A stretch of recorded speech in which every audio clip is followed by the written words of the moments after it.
This is a Curious George story called Snowy Day.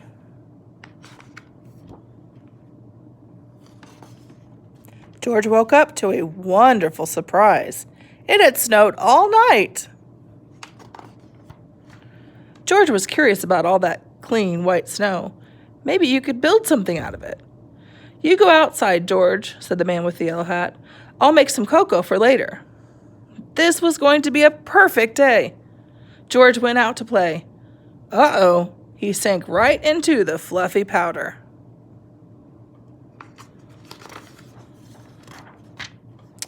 Bill, George's friend and neighbor, came by. He did not have any trouble walking in the snow. Hey, George, Bill said, I have an extra pair of cross-country skis you can have. Then Bill showed George how to ski by making zigzags through the snow. George could not wait to try it for himself. With skis, George could stay on top of the snow, and he followed Bill uphill. Suddenly, they heard a noise. Oink, oink, oink, oink.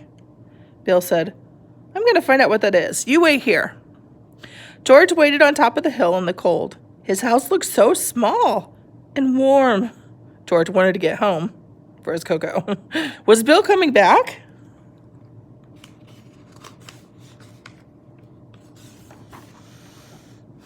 Hey, George, Bill shouted from the bottom of the hill.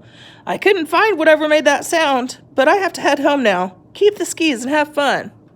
So George did for a while. When George was tired, he skied down the hill toward home until he hit a rock. His skis flew off and George tumbled down the rest of the way.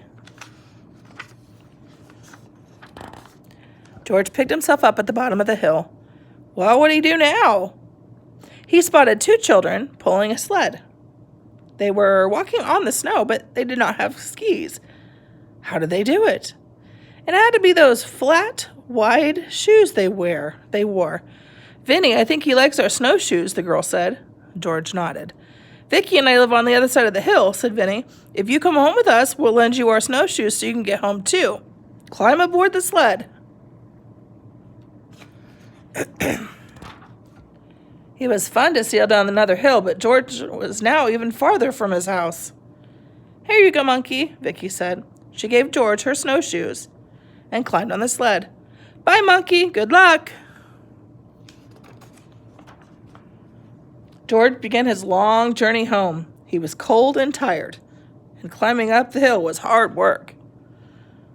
The thought of a nice, steaming cup of hot cocoa kept him going. Oink! George looked up. There's that noise again. He decided to follow it.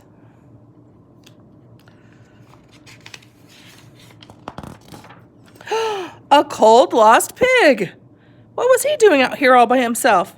And how could George rescue that poor pig? George remembered how Vicky and Vinny had rescued him. What George needed was a sled. It had to be flat and big enough for the pig to sit on. A fallen sign nearby looked like a good choice. What a ride!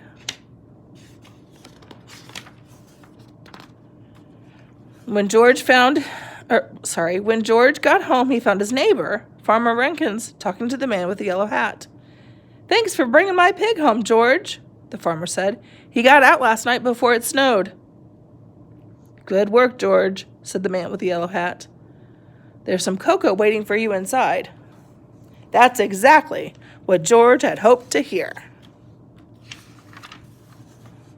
Skiing, snowshoeing, sledding, and now cocoa. It had been the perfect snowy day.